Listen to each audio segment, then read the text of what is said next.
Samsung refrigerator.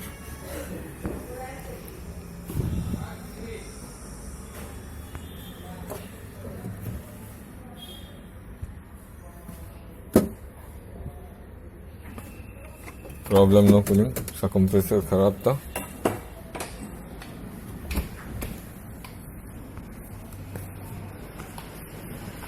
हम अभी नया कंप्रेसर लगा रही है।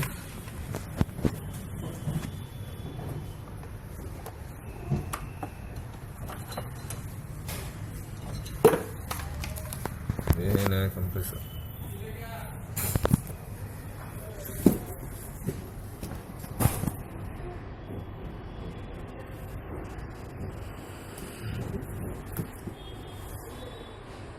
कंप्रेसर का प्राइस 73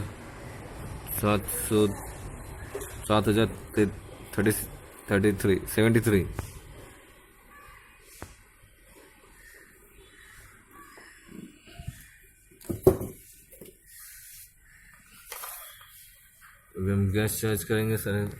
जॉइंट करने के बाद सर कंप्रेसर आयाम्स ले रहा था, तो हमने अभी कंपनी का कंप्रेसर लगाया है। इसमें कोई काम बाकी है। कूलिंग बिलिंग हम सब चेक करेंगे। इसमें सारे जॉइंट हमने कर दिए हैं। अभी हम इसको वैक्यूम करने वाले हैं।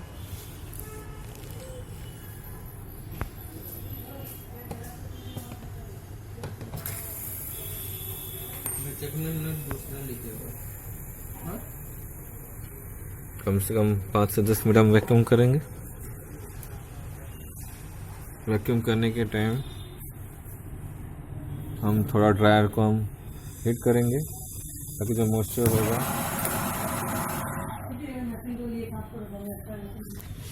वैक्यूम करने के टाइम हमेशा ड्रायर को थोड़ा हीट करना ज़रूरी है। तो जो भी मॉइस्चर जो भी रहेगा वो वैक्यूम के थ्रू निकल जाएगा। इस तरह से गैस चार्ज करने के टाइम मैं अपना बात कर रहा हूँ, मैं ऐसा करता हूँ। तो जो भी मॉइस्चर रहता है सब वैक्यूम के थ्रू निकल जाता है। तो हम वैक्यूम कर रहे हैं। इसके बाद हम गैस चार्ज करेंगे इसको पूरी तरह से। जितना अच्छा वैक्यूम होगा उतना ही बेहतर। फ्लशिंग, मेन फ्लशिंग और वैक्यूम दोनों मायने रखता है।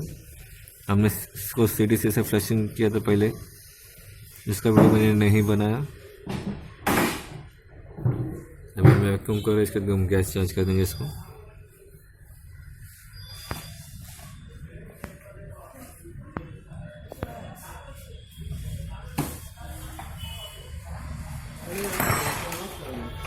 कम से कम 5 मिनट हम वैक्यूम करेंगे। इसके बाद हम गैस डालेंगे इसको। मैंने इसमें गैस डाला है 134 बंद में। वैक्यूम जैसे कि वैसे गैस डाला इसमें। अभी कंप्रेसर चालू करना बाकी है।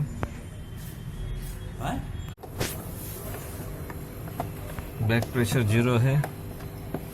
और अभी हम इसमें थर्मामीटर लगाएंगे। कितना टेम्परेचर दिखा रहे हैं? 29 और एक में 30 दिखा रहे हैं। 29.9 और 30.6 हम डालेंगे थर्मामीटर रेफ्रिजरेटर के अंदर।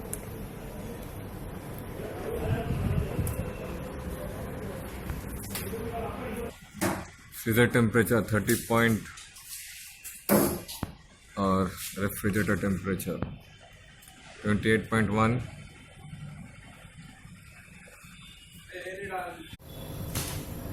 गैस का बैक प्रेशर 8 और 10 के बीच में है अभी।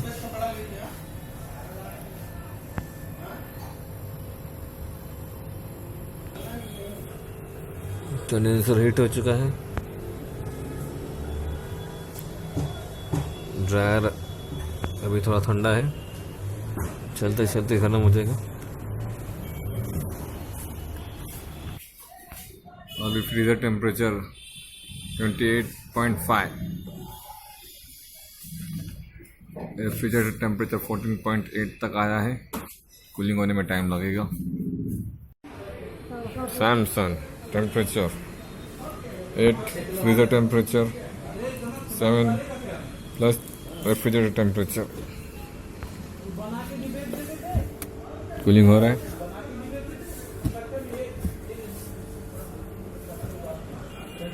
एक घंटा हो चुका है।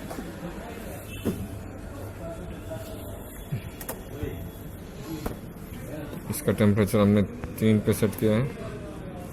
अभी कूलिंग 7 आया है। इसका टेम्परेचर हमने -14 सेट किया है। +8 है। -21 14 तक जाने के बाद कट ऑफ करेगा। अभी 7 है, 1 तक आने के बाद कट ऑफ करेगा।